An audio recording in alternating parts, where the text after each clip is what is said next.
Welcome back to the 2015-2016 NBA preview. Today we are going to be covering the Indiana Pacers, which we have ranked at number 17. My name is Josh, your Enviers, and with me today, like usual, is my co-host, the one and only legend of winning, aka Low, back again with another team, Indiana Pacers. I think we're going to get a lot of flack with this. A lot of you are. A lot of Paul George lovers. Y'all soon find out how I feel about him. That said, let's take a look at what the Pacers did leading up to the season. A lot of things been going on with the Pacers for the past couple of years. It feels like it was just last year. It feels like really just last week when Paul George electrified everybody when he turned the lights came on in the Eastern Conference Finals against LeBron James and the Miami Heat. He took Danny Granger's place. He's the guy now. Took Danny Granger's spot. Not only did that though, he really and truly, I feel like he solidified himself in the NBA when he took on the responsibility of not only guarding LeBron, but also holding the offensive load for the Pacers in that NBA Conference Finals series. And I applaud him for showing up and really showing the NBA what type of a player he potentially could be. Ever since then, though, I was really skeptical about him because I felt like that was just, that was one moment, and I really wasn't sold on him. Fortunately, though, next year, it seemed like he was really starting off really fast, but towards the end of that season, kind of just fell apart. And not only him, but the rest of the team as well. Roy Hibbert was just terrible. David West was inconsistent. The only player that really seemed like he was doing much was Lance Stevenson. But this year, after the debacle that happened last year in the playoffs and with everybody, huge injury with Paul George. He ends up missing the whole season. Fortunately, though, the Pacers have a really solid coach in Frank Vogel, and he was really pushing his team for the 8th seed. Unfortunately, that didn't really work out. Roy Hibbert, though, just played extremely bad. Well, and they relied a lot on David West and Roy Hibbert, and just a lot of things just didn't work out for them last year. That said, let's take a look at the summer acquisitions by the Indiana Pacers. The Indiana Pacers' biggest move was getting my guy Monte Ellis, Jordan Hill, Chase Budinger, and another role player, guys like Tony Douglas and Glenn Robinson. George Hill brings the defense, Monte brings the offense in the backcourt. I guess. And hopefully Paul George can, he could get back to those 20 points, right? Speaking of which, they lost Damon Ruse, if I'm pronouncing his name right. I really liked him last season with the Indiana Pacers, but they just ended up trading him to Minnesota for Chase Budinger. I'm not sure how that's a big improvement, and Chase could shoot, especially in 2K, but they also lost Chris Copeland, Luis Scola, Donald Sloan, CJ Watson, David West, Roy Hibbert. Oh, man. This is obviously, I think it's the greatest example of they lost way more than what they actually gained. A lot of those pieces that they end up losing was a big reason to why they was even in contention to get the 8th seed last year in the East.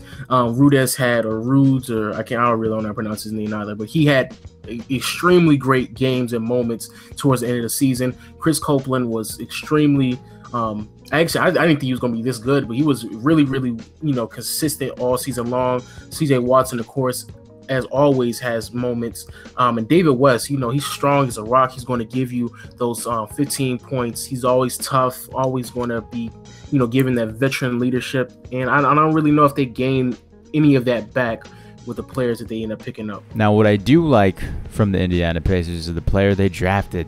They drafted Miles Turner out of Texas and Joseph Young out of Oregon. I really like those two guys, and I'm glad they're going to be, they're going to be decent rotation players for this Pacers team.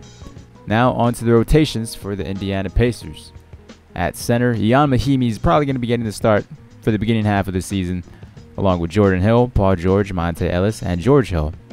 The inside game, again, even though Roy Hibbert really wasn't that good of a player, but taking a step from David West and Roy Hibbert to Jordan Hill and Ian Mahinmi, that's a step back, regardless of what anybody wants to say. And I think that was a huge step back.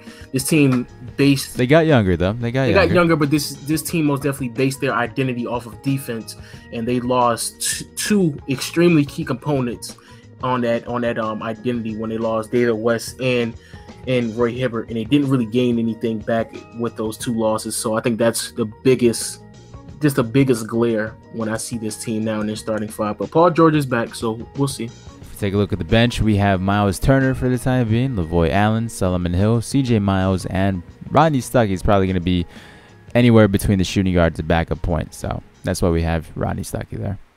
Which leads us to the questions surrounding the Indiana Pacers.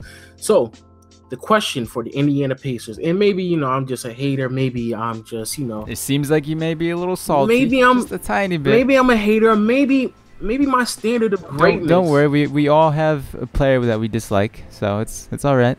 Last year, well, not last year, the year before that, when the Pacers had their debacle of a season towards the end of it all, Paul George fell apart. A lot of people like to talk about Roy Hibbert, how he fell apart, but Paul George is also part of that that team in their debacle, and how everybody just mentally just didn't seem like they were there. And even in the playoffs, he had, you know, really inconsistent games. Now, defensively, I'm not even questioning how good he is, but now you look at this team and you look at the players that surround him. This year, he will be tested on how good of an offensive player he is. Now, maybe I might be wrong. Maybe I'm jumping to conclusions. Maybe I'm hating. But when I look at this team and when I look at Paul George, a lot of weight will be on his shoulders. Do you think that he will be able to carry not only the offensive load, but the defensive load as well? Because at this point, he is the best offensive and defensive player on his team, and there's no question about it. When he came into the league in 2010, 2011, and leading up to the injury in the Team USA scrimmage, each and every single year, Paul George improved as an overall player. And that injury, in my opinion, really, obviously in a lot of people's opinion as well, really messed him up. And I don't think you're giving Paul George the right amount of say-so in what he did in the playoffs, because without that injury, you know, who knows on how Paul George would have elevated his game even more, because like I said, past the 4 years he's been in the league, each and every single year he's shown a massive improvement. So the question pertaining to will he carry the offensive and defensive load for this team, that is a very extremely difficult question to answer, just because of the fact that this man broke his leg at the end of the season. I believe it was against the Memphis Grizzlies. That same leg, something popped in it.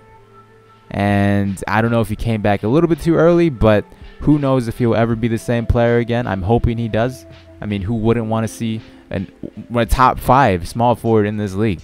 He is the face of the franchise at this point. So. Oh, there's no doubt about it. But I'm not really sold on him yet. I don't know if Monte is enough offense. I don't know if Monte brings enough offense to really attract the defense to kind of help Paul George to become a more efficient scorer. You rambled so much. I don't know if we're on predictions or question.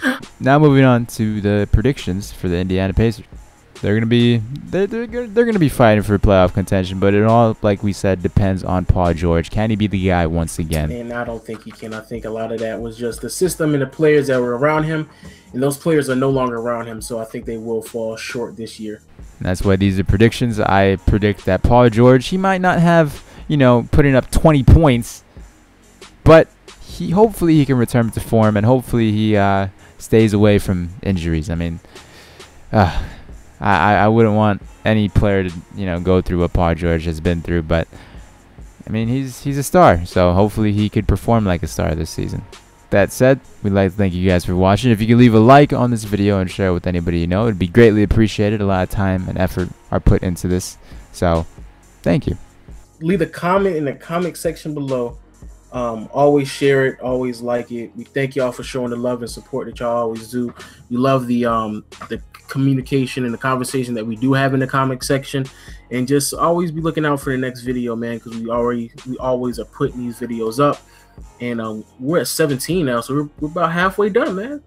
Halfway done. Can't wait. I can't wait now. So with that said, we'll talk to you guys later. Bye bye.